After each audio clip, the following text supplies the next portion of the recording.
आपके साथ मैं हूं सुजाता कुकरेती और माइक ऑन हो गया है। माइक ऑन जिन खबरों पर कर रही हूं आज सबसे पहले आज की सबसे बड़ी खबर जिस पर लगातार एनडीटीवी इंडिया की भी कवरेज बनी हुई है, डोनाल्ड ट्रंप का बड़ा ऐलान।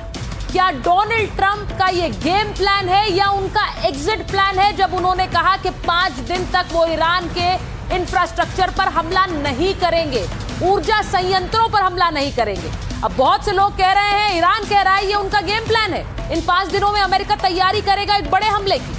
वहीं दूसरी तरफ ये कहा जा रहा है कि क्या ये युद्ध से एग्जिट करने का प्लान है। मैं दोनों तस्वीरें आज आपको दिखाऊंगी। इसी के साथ साथ आपको बताऊंगी ट्रंप का सीज फायर, लेकिन इजराइल अभी भी फायर। ये क्यों कह रही हूं? क्योंकि जहां ट्रंप कह रहे हैं 5 दिन तक हमला नहीं करेंगे ऊर्जा संयंत्रों पर, वहीं दूसरी तरफ इजराइल ने बाकायदा ऐलान करके ईरान पर हमला कर दिया है। तो क्या एक बार फिर से नेतन्याहू डोनाल्ड ट्रंप की नहीं सुनेंगे? इससे जुड़ी खबर मैं आपको पहले भी दिखा चुकी हूं। क्या नेतन्याहू को रोक पाएंगे ट्रंप? आज इसकी भी बात करूंगी। और इसी के साथ आपको बताऊंगी कि कैसे प्रधानमंत्री नरेंद्र मोदी ने आज एक बार फिर देश की संसद को संबोधित करते हुए कह दिया कि ये युद्ध खत्म होना चाहिए, इस युद्ध को खत्म होना चाहिए। और भारत लगातार शांति की बात करता है, भारत इस पूरे मामले में समझौते की तरफ देख रहा है और जो युद्ध कर रहे देश हैं उन्हें सामने बैठकर इसको सुलझाना चाहिए। तो क्या क्या कहा है प्रधानमंत्री नरेंद्र मोदी ने, आज वो भी आपको बताऊंगी। देखिए, शुरुआत कर रही हूं 8 बजे की 8 बड़ी खबरों के साथ, जो आज बताती हैं कि कैसे ये युद्ध इस वक्त नए मुहाने पर खड़ा हो गया है। मैं सबसे पहले बड़ी खबर बता रही हूं। क्या डोनाल्ड ट्रंप ने दावा किया बेहद बेसब्री से समझौता चाहता है ईरान। तो ये बड़ी खबर है, पहली बड़ी खबर है। डोनाल्ड ट्रंप का कहना है कि हम नहीं, बेसब्र ईरान हो रहा है, ईरान चाहता है कि जल्दी से जल्दी हमारे साथ यानी अमेरिका के साथ समझौता हो जाए। ये पहली बड़ी खबर। अब दूसरी बड़ी खबर बताती हूं आपको। इस वक्त इतनी उथल पुथल मची हुई है क्योंकि डोनाल्ड ट्रंप के एक बयान ने बाजार से लेकर अलग अलग देशों की अर्थव्यवस्थाओं को एक संकेत दे दिया है। दूसरी बड़ी खबर आपको बता रही हूं, समझौता 5 दिन या उससे कम समय में हो सकता है, ये कह रहे हैं डोनाल्ड ट्रंप। सोचिए, 5 दिन के लिए उन्होंने कहा कि मैं संयंत्रों पर, ऊर्जा संयंत्रों पर हमला नहीं करूंगा, और उसी के साथ साथ उन्होंने यह भी कहा है कि 5 दिन या उससे कम समय में एक बड़ा समझौता ईरान के साथ हो सकता है। दूसरी बड़ी खबर। तीसरी बड़ी खबर आपको बता रही हूं। तीसरी बड़ी खबर यह है कि कल रात हमारी ईरान से बातचीत हुई है। यह डोनाल्ड ट्रंप का बयान है। डोनाल्ड ट्रंप ने पत्रकारों से बातचीत करते हुए कहा है कि हमारी बातचीत कल रात ईरान से हुई है, और उसी बातचीत के आधार पर आज डोनाल्ड ट्रंप ने यह पोस्ट किया, जिससे पूरी दुनिया में यह बड़ा संकेत, बड़ा संदेश मिला है। चौथी बड़ी खबर आपको बता रही हूं। जब ईरान कहता है कि हमसे तो कोई बातचीत नहीं हुई है, तो डोनाल्ड ट्रंप ने कहा ईरानी मीडिया को नहीं पता हम किससे बात कर रहे हैं। अब यह भी बड़ी बात आपको बता रही हूं, क्योंकि डोनाल्ड ट्रंप से पत्रकारों ने सवाल पूछे तो डोनाल्ड ट्रंप ने कहा ईरानी मीडिया को पता ही नहीं है कि हम किससे बात कर रहे हैं। तो आखिर किससे बात कर रहे हैं ईरान में, यह भी बड़ा सवाल है। पांचवी बड़ी खबर आपको बता रही हूं। आज की पांचवी बड़ी खबर यह कि ईरान के पुनर्निर्माण की अच्छी कोशिश कर रहे हैं। डोनाल्ड ट्रंप कह रहे हैं ईरान में अब हो गया जो होना था, अब पुनर्निर्माण यानी उसे फिर से खड़ा करने की अच्छी कोशिश हो रही है। अब डोनाल्ड ट्रंप के सुर बदले। डोनाल्ड ट्रंप अब ईरान के पुनर्निर्माण की बात कर रहे हैं। ये पांचवी बड़ी खबर है। छठी बड़ी खबर आपको बताती हूं। छठी बड़ी खबर यह है कि ट्रंप के ऐलान के बाद इजराइल ने नया हमला कर दिया। अब इसका मायने क्या है? एक तरफ ट्रंप कह रहे हैं 5 दिन हमला नहीं करूंगा, दूसरी तरफ नेतन्याहू ने और इजराइल ने बाकायदा ऐलान कर ईरान पर हमला कर दिया है। तो ऐसे में खबर यह कि नेतन्याहू और डोनाल्ड ट्रंप की आपस में बातचीत नहीं कर रहे हैं। क्या डोनाल्ड ट्रंप की बात नहीं मान रहे हैं नेतन्याहू? सवाल यह भी उठ रहा है। सातवीं बड़ी खबर आपको बता रही हूं। सातवीं बड़ी खबर यह है कि इजिप्ट और तुर्की ने युद्ध में मध्यस्थता कराई। ये डोनाल्ड ट्रंप का बयान है। अब बार बार यह बात हो रही थी कि आखिर अचानक से डोनाल्ड ट्रंप ने यह कैसे कह दिया कि 5 दिन हमले नहीं होंगे। तो खबर यह आ रही है और डोनाल्ड ट्रंप ने खुद कहा है कि इजिप्ट और तुर्की इन्होंने मध्यस्थता कराई, यानी बैकडोर डिप्लोमेसी हुई, यानी पर्दे के पीछे से बातचीत हुई। और 8वीं खबर भी आपको बता दूं, बड़ी ब्रेकिंग 8 बजे की, ट्रंप के फैसले के बाद कच्चे तेल में 11% तक की गिरावट आ गई। तो सोचिए, यहां ट्रंप कहते हैं 5 दिन हमला नहीं होगा, संकेत जाता है युद्ध खत्म हो रहा है, कच्चे तेल के दाम नीचे गिर जाते हैं। इससे पूरी दुनिया में अलग अलग देशों में मार्केट सेंटिमेंट बढ़ता है, लोगों में एक आस आती है कि अब बाजार भी संभलेगा और बाजार संभलने शुरू हो जाते हैं। तो ये बड़ी खबर आपको बता रही हूं। इसी बीच बड़ी खबर आपको बता दूं, ईरान से हमारी अच्छी बातचीत हुई है, दोनों पक्ष डील करना चाहते हैं, जल्द ही समाधान की उम्मीद है, कह रहे डोनाल्ड ट्रंप। एक और बयान आ गया, पूरी संभावना है कि जल्द बात बन जाएगी।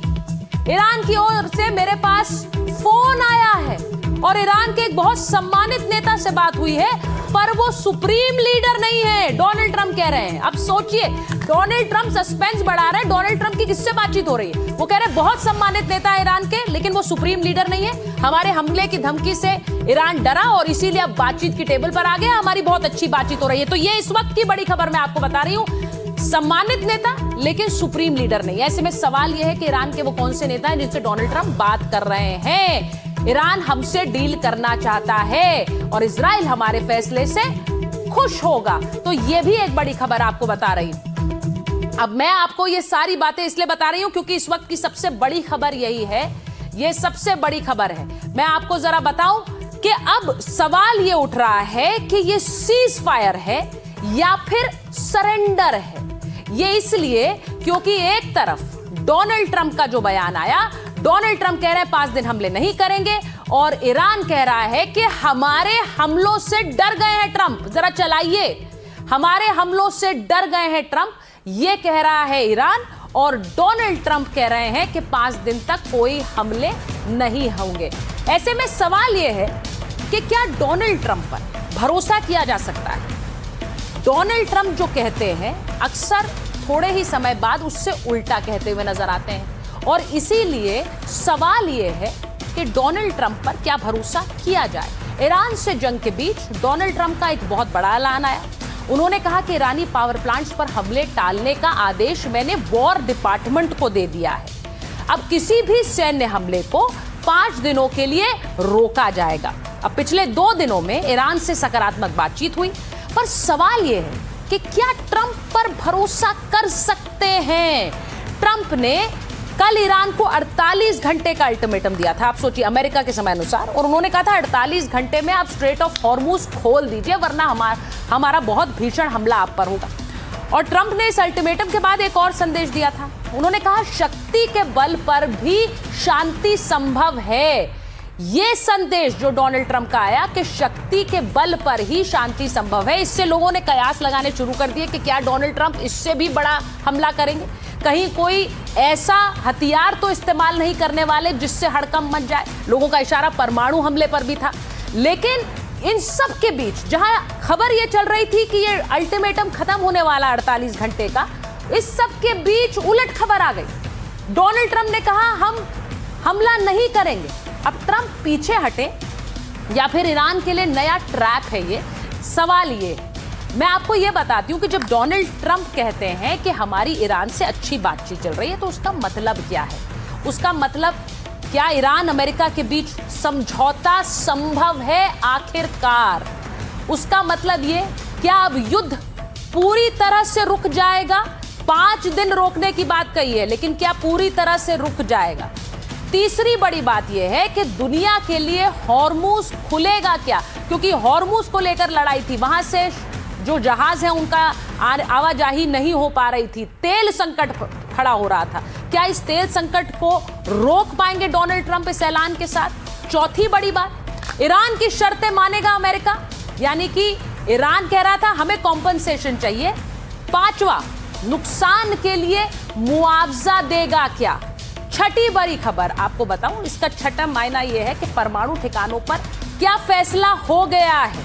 और यह भी, जब वो अच्छी बातचीत की बात करते हैं, ईरान का दबाव क्या काम कर गया है? सबसे बड़ी खबर आपको बता रही हूं। इस बीच बड़ी खबर एक और आ गई। देखिए, लगातार डेवलपमेंट्स हो रहे हैं। ईरान में नई सरकार पर ट्रंप का बड़ा बयान है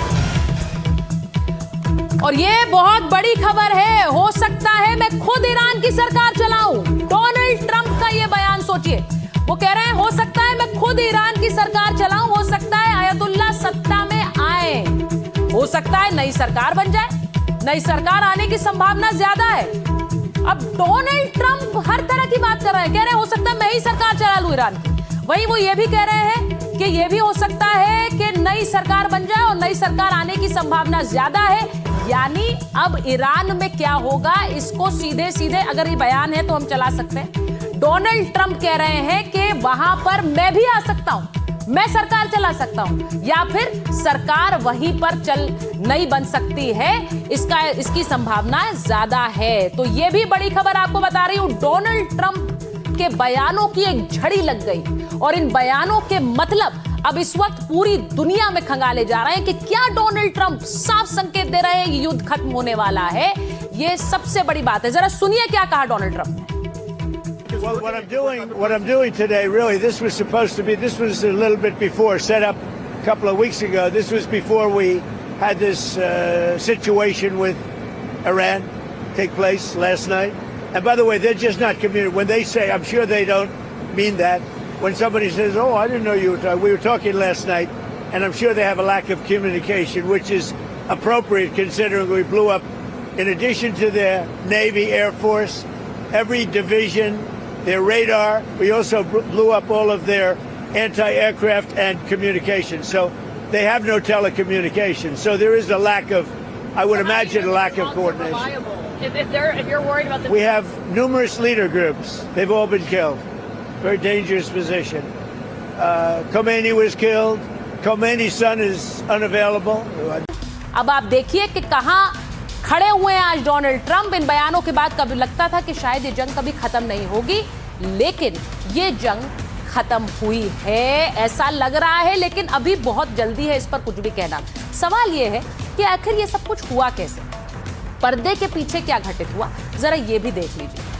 ट्रंप 48 घंटे की डेडलाइन पर अड़े हुए थे। ये कह रहे थे कि हॉर्मुज खोलिए। अरागची बातचीत के लिए तैयार नहीं थे, वो भी अड़े हुए थे। वो कह रहे थे हम कोई बातचीत ट्रंप या अमेरिका से नहीं करेंगे। दोनों के तेवर नरम पड़ने की वजह क्या है, अब सवाल ये पूछा जा रहा है। ट्रंप के ऐलान के बाद कई कयास तेज हो गए।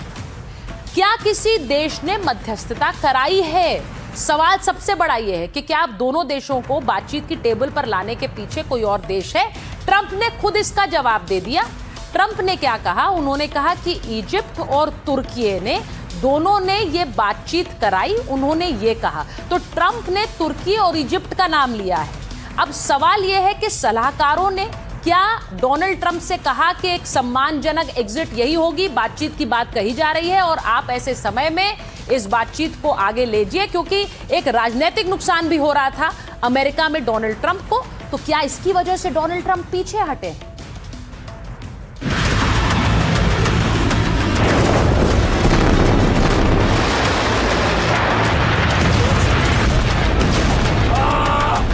क्या युद्ध खत्म होने का ऐलान होने वाला है?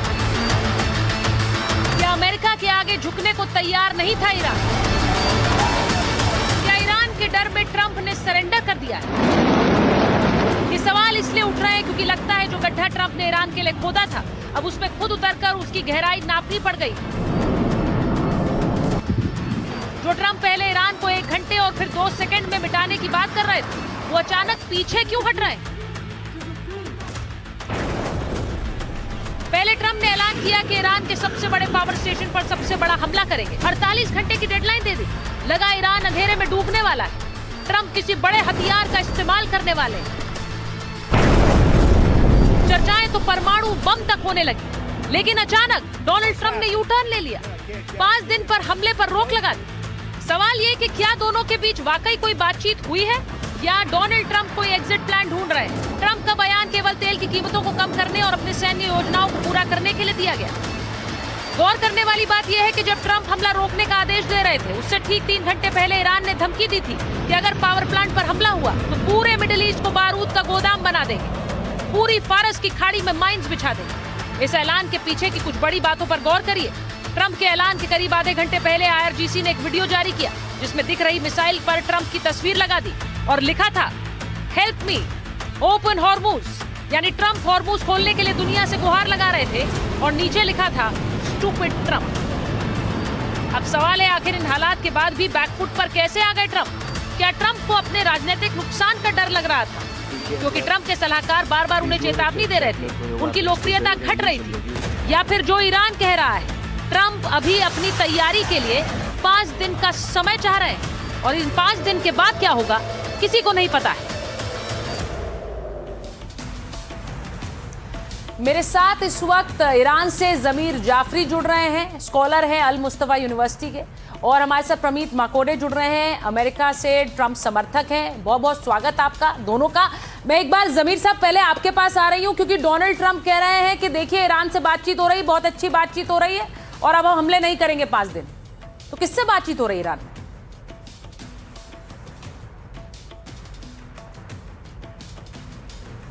जमीर साहब आपकी आवाज नहीं आ रही है।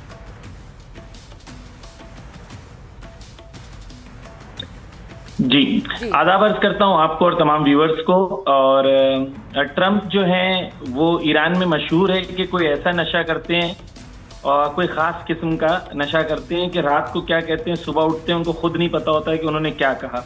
पिछले 3 दिनों में उन्होंने ऐसी सब बातें की। पहले कहा कि ट्रंप कह रहे थे होर्मुज हमारी लड़ाई नहीं है, जिसकी लड़ाई खुद जाके लड़ ले। फिर कल कहा कि होर्मुज पे लड़ाई करना जो है वो हम 48 घंटे में नहीं आए तो हम ये कर देंगे। आज कह रहे हैं कि मेरी बात हो गई है, लड़ाई खत्म हो गई है। ईरान की तरफ से ऑफिशियल स्टेटमेंट आया है कि ईरान की किसी से ट्रंप की और ईरान की और कोई बातचीत नहीं हुई है।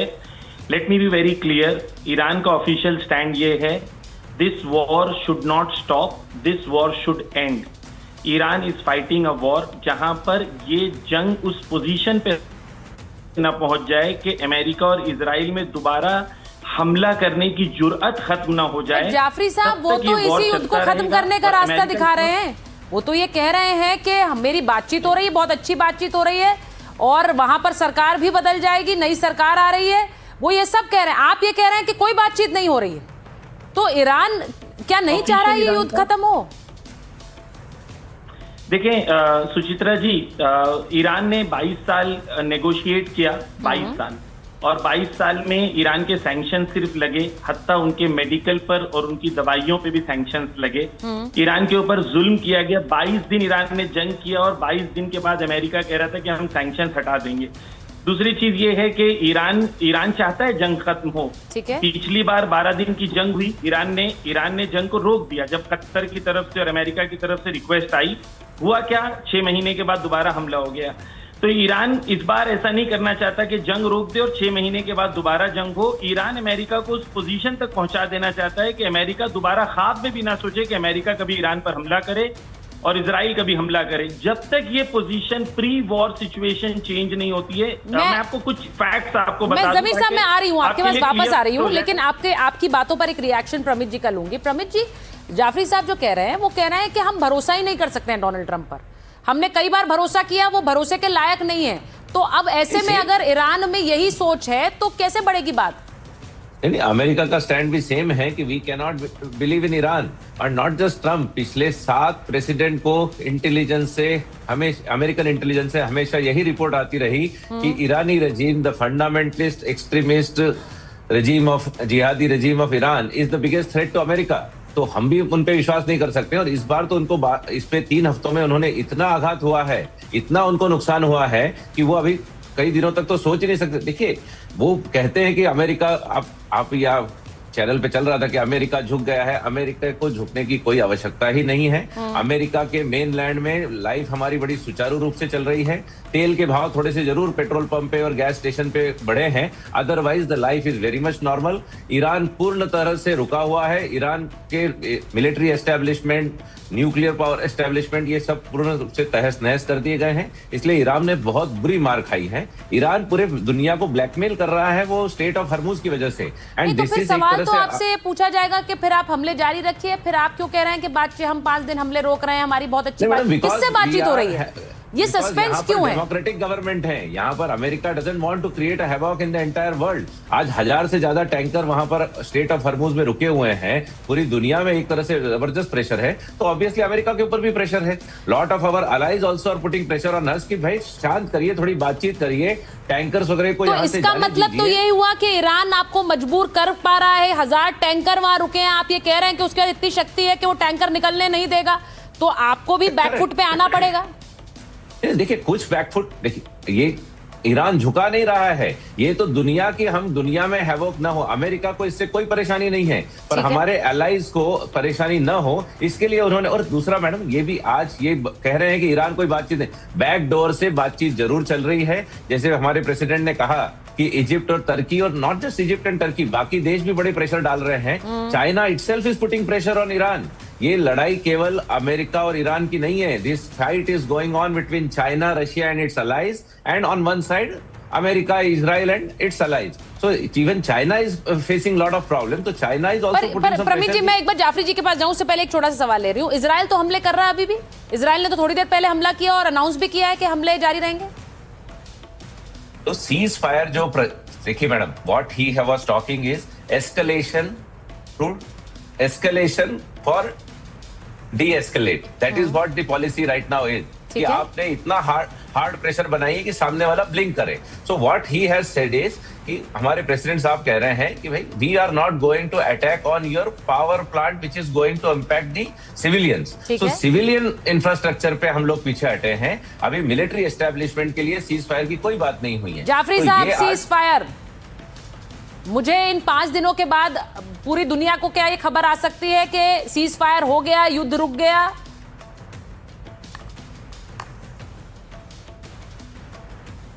देखें, ये हमारे जो विशेषज्ञ हैं ये कह रहे हैं कि अमेरिका की हालत बहुत अच्छी है। मैं अपडेट कर दूं ताकि आपके व्यूअर्स के लिए क्लियर हो जाए कि अमेरिका की इस वक्त पोजीशन क्या है। आपने 2 हम शिप लाई थी, एक अब्राहम लिंकन और एक जेरार्ड फोर्ड।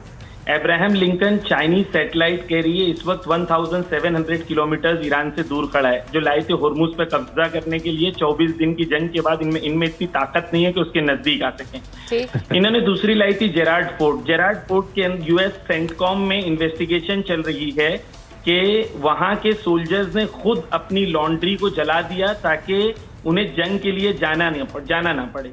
मैं एक सिंपल सा सवाल आपसे भी करता हूं और हमारे इन फ्रेंड से भी करता हूं, ठीक है, कि एक अमेरिका सुपर पावर था और उसका एक भूत था कि अमेरिका सुपर पावर है। जंग में 2 ताकत होती है, एक अटैक की और एक डिफेंस की। एक अटैक के अंदर इनके पास F-35 था जो रेडार में नहीं आता था और एंटी रेडार था, उसको ईरान ने गिरा दिया। तो ईरान ने बताया कि हम आपके F-35 को भी गिरा देंगे। नहीं, आप गलत इन्फॉर्मेशन को मुझे स्टॉप करना जरूरी है। अरे आपकी बात सही हो तो मैं कंप्लीट करने दो ना। आप एक अच्छा, एक सेकंड प्रमित जी वो कंप्लीट करने दीजिए। वो कह रहे हैं कि हमने ताकत दिखाई है, वो कैसे बता रहे हैं, एक बार सुन लीजिए फिर जवाब दीजिए। बोलिए जाफरी साहब। आप जवाब दीजिएगा जब आपके पास सवाल हो। तो ये बेसिक एथिक्स एंड मोरालिटी होती है कि when you speak don't interrupt. That is basic ethics. ठीक है, आप बात करिए, बात अच्छी। इसके अंदर मैं ये बताना चाह रहा हूं कि F-35 जो है वो ईरान ने गिरा दिया। ये खुद सेंटकॉम में भी आया, CNN में भी आया, उन्होंने मारा। और वो ये तो एक चीज है। दूसरी चीज ये है कि ईरान के अंदर अमेरिका के अंदर मारने की शक्ति है कि वो हवा पे आके ईरान के पिन पॉइंट मार रहे हैं। लेकिन ईरान जब डिक्लेयर करता है कि मैं 9 बजे डिक्लेयर करता है कि I am going to hit these many installation, ठीक है, क्या अमेरिका के पास डिटरेंस है to stop the missile? If it is a super power, can they stop missile? परसों ईरान ने सिर्फ 2 मिसाइल्स मारा था, एक अराद पे और एक दिमोना पे, दोनों जाके लगे। हाँ। आप पूरे मिडिल ईस्ट में बैठे थे कि हमारे पास ताकत है कि हम अरब देशों को बचाएंगे। आप कहां पर ईरान की मिसाइल्स को रोक पा रहे हैं? आपके अंदर डिटरेंस। अब ये बात उल्टी हो गई है। जाफरी साहब कह रहे हैं, जाफरी साहब ये कह रहे हैं कि उनकी मिसाइल्स को रोकने की ताकत अब अमेरिका के पास नहीं है। ये तो बात ही उलट हो गई। जो अमेरिका सबसे बड़ी सुपर पावर, जाफरी साहब कह रहे हैं हमारी मिसाइल्स आप रोक नहीं पा रहे हैं। तो यानी अब ये बातचीत होगी कि नहीं होगी, ये ईरान तय करेगा। जाफरी साहब, मैं सही बोल रही हूँ? अब आप तय करेंगे, ईरान तय करेगा?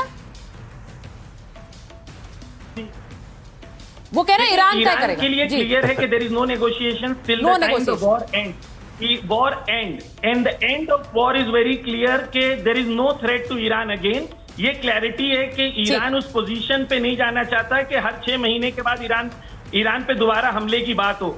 क्लियर है कि अमेरिकन थ्रेट पूरे मिडिल ईस्ट से खत्म हो जाए। मेरा सवाल सिर्फ सिंपल है कि अगर अमेरिका सुपर पावर है, ईरान बोल के पिन पॉइंट एक्यूरेसी के साथ इंस्टॉलेशंस पे हमला करता है, 9 बजे कहता है मैं हमला करूंगा, 1 बजे करता नहीं, है। मैं देखिए, मैं बस एक ही सवाल पूछना चाह रही हूँ। 5 दिन में जाफरी साहब, मैं बस एक और मैं इस पे कोई एक्सप्लेनेशन नहीं मैं चाह रही हूँ, आप बस एक आउटलुक बताएं। जाफरी साहब, 5 दिन में समझौता हो सकता है, हाँ या ना? नो। प्रमित जी? नहीं, अब जाफरी साहब ने काफी बात कर ली और इस तरह से जिस तरह से उन्होंने वो नो कह रहे हैं, नो समझौता।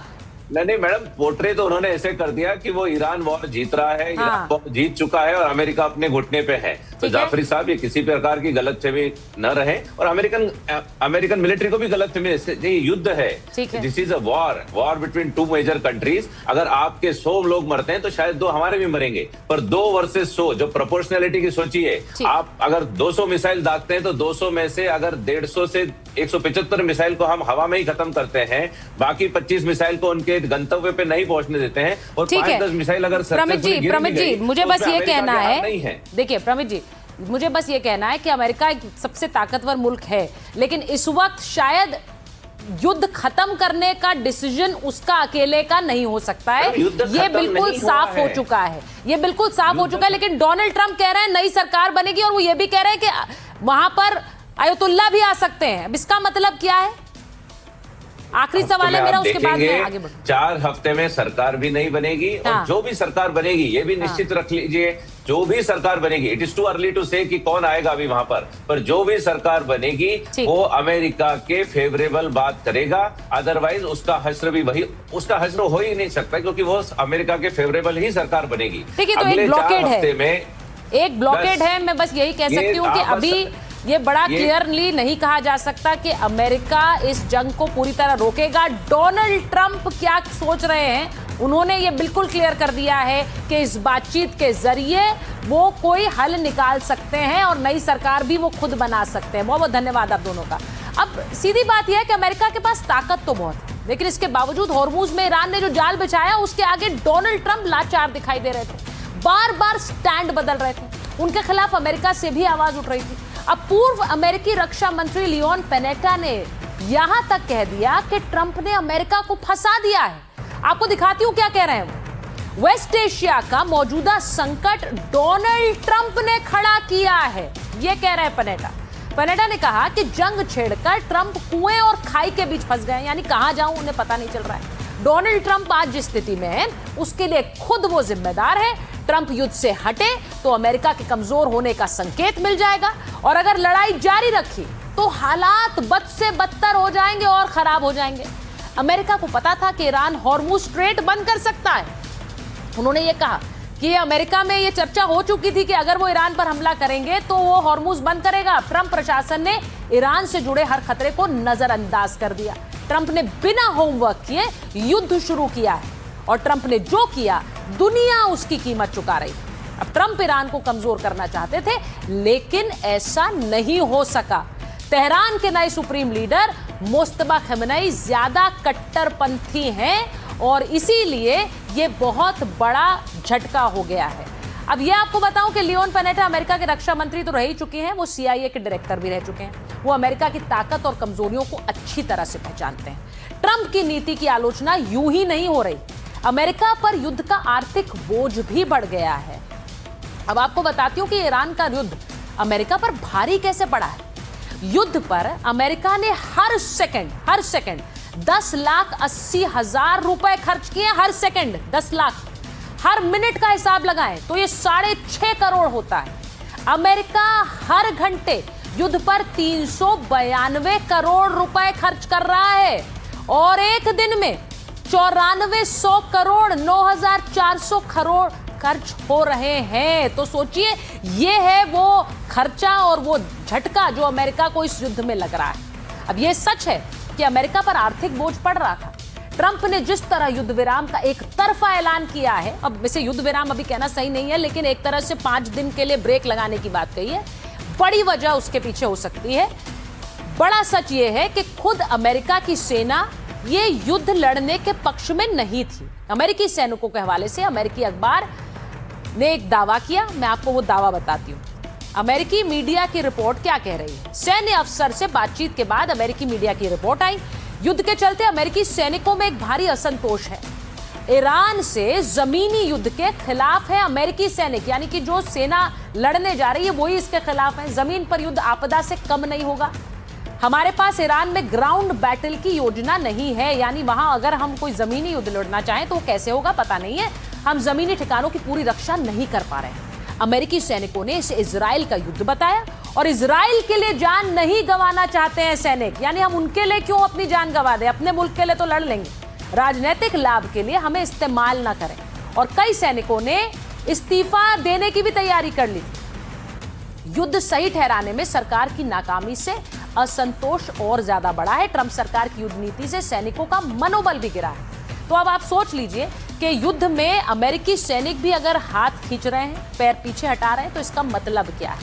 ईरान के तेवर क्या कह रहे हैं, इसे भी समझ लीजिए। और समझने के लिए ये वीडियो देखिए जरा। ये जो वीडियो आप देख रहे हैं अपनी सीक्रेट मिसाइल सिटी का वीडियो ईरान ने जारी किया है। इसको फुल फ्रेम चलाइए।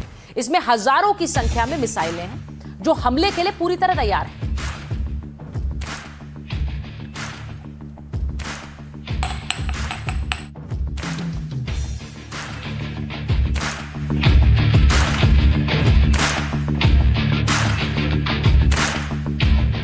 ईरान का इशारा है कि अगर उन्हें एक साथ लॉन्च कर दिया जाए तो दुनिया की किसी भी डिफेंस सिस्टम को पूरी तरह से ध्वस्त किया जा सकता है। अब ये तस्वीर सामने आई और उसके थोड़ी देर बाद डोनाल्ड ट्रंप का 5 दिन युद्ध रोकने का बयान।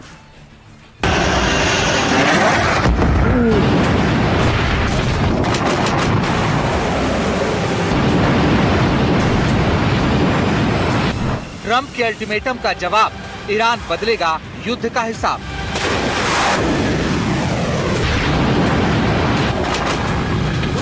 बढ़ेगा बारूदी कहर, ईरान ने दिखाया मिसाइल शहर।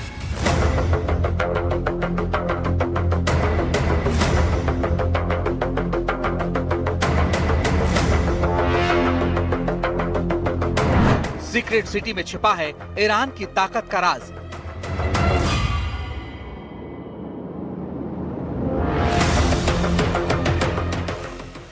ईरान को एटम बम बनाने से रोकने के नाम पर अमेरिका और इजराइल ने जो युद्ध शुरू किया वो वेस्ट एशिया में बारूदी महासंग्राम का रूप ले चुका है।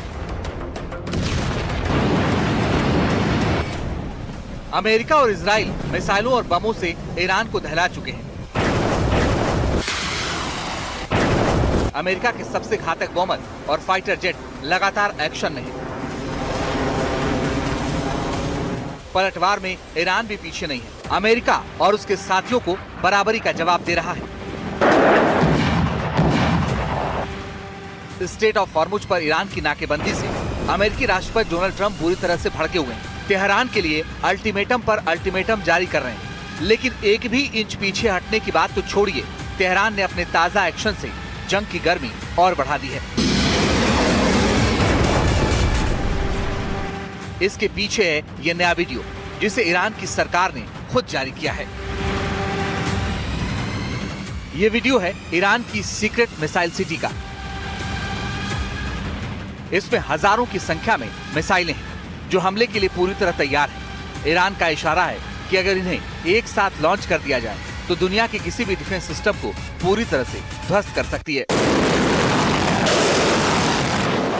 अपने B-2 बॉम्बर की धौंस दिखाने वाला अमेरिका हो या आयरन डोम का डंका पीटने वाला तेल अवीव, दोनों को एक ही झटके में धमकी देने के साथ ईरान की सबसे शक्तिशाली fighter wing Iran revolutionary guard corps यानी IRGC ने इस वीडियो के साथ अमेरिका को डायरेक्ट मैसेज दे दिया है। सीधे सीधे कहा है कि ये तो ईरान के बारूद भंडार का टिप ऑफ आइसबर्ग है, यानी शक्ति की छोटी सी झलक है। असली और घातक हथियार अभी दुनिया ने देखे भी नहीं। IRGC का यह भी दावा है कि ईरान ने अपनी कुल ताकत का अब तक 10% भी इस्तेमाल नहीं किया है, यानी अब तक ईरान ने जो फायर पावर दिखाया है वो सिर्फ ट्रेलर है, तबाही की असली पिक्चर बाकी है। अपनी सीक्रेट मिसाइल सिटी का वीडियो जारी कर ईरान ने अमेरिका और इजराइल को सीधे सीधे ललकार लगाई है। ऐलानिया तौर पर कह दिया है कि जो करना है कर लो, ईरान न तो झुकेगा न ही एक कदम पीछे हटेगा।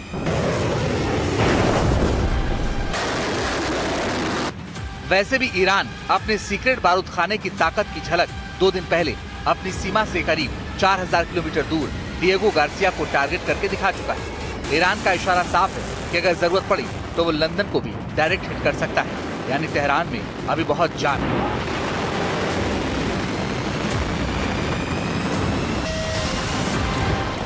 Bureau report, NDTV India.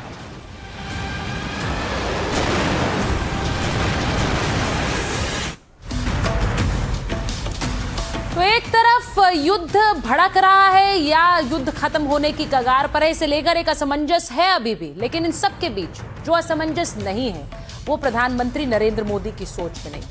उन्होंने आज बड़ी स्पष्टता से देश की संसद में ये सीधी बात कही कि इस युद्ध को खत्म होना चाहिए और इसके सभी स्टेक होल्डर्स से बातचीत जारी रख रहे हैं। मैं आपको बताऊं कि प्रधानमंत्री ने आज क्या क्या कहा और देश के लोगों को आश्वस्त करने के लिए क्या कहा। उन्होंने कहा कि हॉर्मूज को रोकना ठीक नहीं है, कमर्शियल जहाजों पर हमला रुकावट खत्म होनी चाहिए। उन्होंने कहा मैंने वेस्ट एशिया के प्रमुखों से बात की है, हमारे पास 53 लाख मीट्रिक टन रणनीतिक पेट्रोल भंडार है, 65 लाख मीट्रिक टन तक करने का काम चल रहा है। अभी तक 75 दिनों का भंडार है और 90 दिन का करने की तैयारी में है।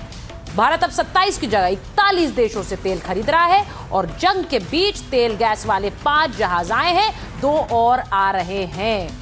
तो जरा सुनिए प्रधानमंत्री ने आज क्या कुछ कहा।